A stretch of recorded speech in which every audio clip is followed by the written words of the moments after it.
હાલ છોટાઉદેપુરમાં એક નામ સતત ચર્ચામાં રહ્યો છે અને એ નામ છે અભયસિંહ તડવીનો. અને હવે આ તમામ બાબતને લઈ અને ચેતર વસાવાની સભામાંથી એક અવાજ ઉઠ્યો છે.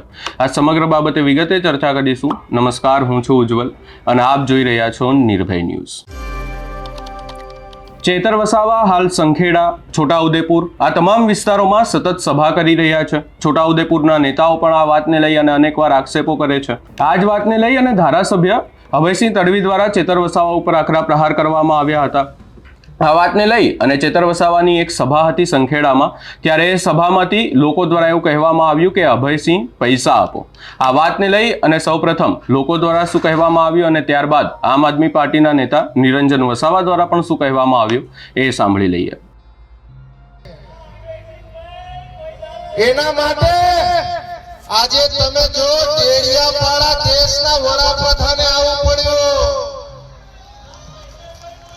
આજે આ ધારાસભ્ય હોય કે આ સાંસદ સભ્યોની અંદર એટલું પાણી નથી કે ચૈતરભાઈની સામે એ લોકો સભા કરી શકે, કે એમની સામે અવાજ ઉઠાવી શકે. આજે ડેડિયાપાડાના એક નાનકડા ગામમાં આ દેશના વડાપ્રધાને આવવું પડ્યું. એના માટે ભરૂચ અને નર્મદામાં 1300 બસો મૂકવી પડી. આજે છોટાઉદેપુર હોય, દાહોદ હોય, આ બાજુ ઉમરગામથી અંબાજી સુધી મહારાષ્ટ્રમાં બસો મૂકવી પડી એમણે. પણ તેમ છતાં આજે એ બસો ખાલી ને ખાલી આર પાર દેખવામાં જોઈ તો 5 થી 7 ગણ્યા ગાંઠિયા માણસો એમાં જોવા મળતા હતા. અને એની સામે આજે નેત્રંગમાં ચૈતરભાઈ એક અવાજ ઉઠાવ્યો કે બિરસા મુંડાની 150મી જન્મ જયંતિ આપણે નેત્રંગ ખાતે કરીશું. અને તમે જો ત્યાં આગળ લાખોની સંખ્યામાં લોકો આટલી બધી ઠંડીમાં પોતાની 2 વ્હીલર ગાડી પર પિકઅપ લઈને, પોતાના પ્રાઇવેટ વાહનો લઈને સ્વયંભૂ આજે હજારોની સંખ્યામાં ત્યાં આગળ ભીડ ઉમટી પડી. અને ત્યાં ગાડી આજે ચાર વિસ્તારના આજે રસ્તા જામ કરી દીધા. આ ચૈતરભાઈ વસાવાનો પાવર છે. એક વિપક્ષમાંથી ચૂંટાયેલા ધારાસભ્ય છે. આજે એક ધારાસભ્ય જો આજે એના એક અવાજ પર આજે ઉમરગામથી અંબાજી હોય કે સમગ્ર ટ્રાઇબલ વિસ્તાર હોય, આજે સ્વયંભૂ ત્યાં આગળ નેત્રંગમાં આટલી બધી ઠંડીમાં આજે ત્યાં આગળ એટલી મોટી સભા યોજતા હોય અને 15-20 કિલોમીટરના એરિયામાં દેશના વડાપ્રધાન આવતા હોય. આજે આપણા ગુજરાતના ડેપ્યુટી સીએમ, મુખ્યમંત્રી આજે ખાટલા બેઠકો કરવી પડે. આજે ધારાસભ્યોએ ગામે ગામ જઈને પગે લાગવું પડે. આજે સાંસદ સભ્યશ્રીઓએ આજે ગામે ગામ લઈને પ્રભાત ફેરીઓ કાઢવી પડે.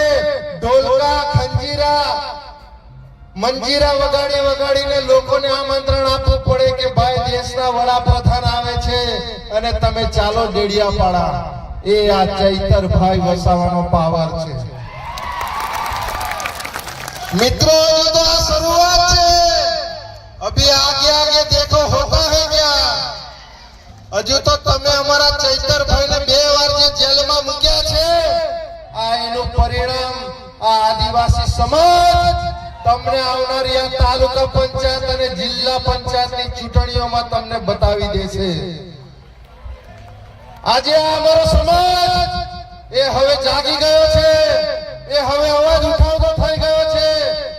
આજે આ ધારાસભ્યો આજે સ્ટેજ પર આવીને ચૈતરભાઈના ગુણગાન ગાય છે, ચૈતરભાઈની વાતો કરે છે. આજે માજી સાંસદો હોય, આજે ચાલુ સાંસદ હોય, એ લોકો દેખાતા નથી. ફક્ત આયોજનની મીટિંગ હોય છે, ફક્ત જિલ્લા સંકલનની મીટિંગ હોય છે, એ લોકો ત્યાં જોવા મળે છે. આજે ઘણા બધા ધારાસભ્યો આજે આપણા વિસ્તારમાંથી ચૂંટાઈને આવે છે. એ 15 વર્ષથી એ ધારાસભ્ય ચૂંટાઈને આવે છે. એ સ્ટેજ પર આવીને ડાન્સ કરે છે. વિચાર કરો તમે. આજે 2-3 દિવસ પહેલા જ આપણા વિસ્તારના ધારાસભ્ય છે એ ચૈતરભાઈનું નામ સ્ટેજ પર લેતા ધ્રુજે છે. સાચી વાત છે ને? આપણા અભયસિંહભાઈ તડવી સાહેબ જાણે ડાન્સ કરતા હતા. તમે આટલા બધા બોખલાઈ ના જશો. આજે ગુજરાતમાં તમારી સરકાર છે, આજે કેન્દ્રમાં તમારી સરકાર છે, પણ તેમ છતાં આજે અહીંયા ગાડી આ ભારત જે નદી છે ત્યાં ગાડી પુલ છે. આજે ચૈતરભાઈ વસાવા આજે ત્યાં ગાડી મુલાકાત લેવા ગયા. આજે એ ડભોઈથી લઈ આજે બોડેલીથી લઈ અને છોટાઉદેપુર અને એમપી ને જોડતો એ મુખ્ય રસ્તો છે. એ રસ્તા પર 6 કરોડ અને 40 લાખ રૂપિયાનો ભ્રષ્ટાચાર કર્યો.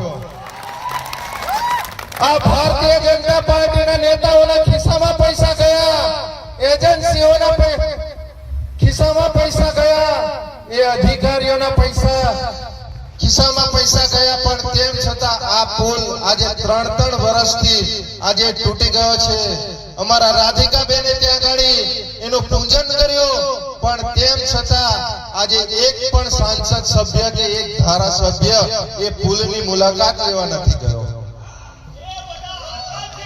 એટલે મિત્રો આપણે બધાએ જાગવું પડશે આવનારા દિવસોમાં.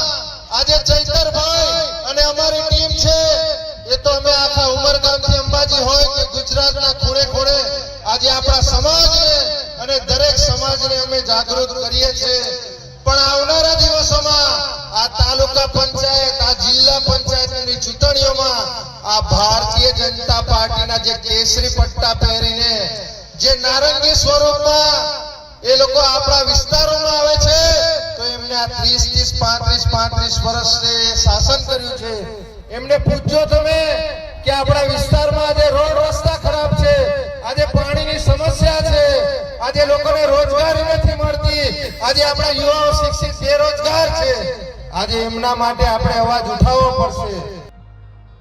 અભયસિંહ તડવી દ્વારા સતત આ વાતને લઈ અને આક્ષેપો કરવામાં આવી રહ્યા છે કે ચેતર વસાવા બહારવાળા છે, બહારવાળા અહીંયા આવી અને લોકોને ક્યાંક ને ક્યાંક ભ્રમિત કરી રહ્યા છે, એવી પણ વાત કરવામાં આવી હતી. હવે આ તમામ બાબતનો જવાબ આપવામાં આવ્યો છે.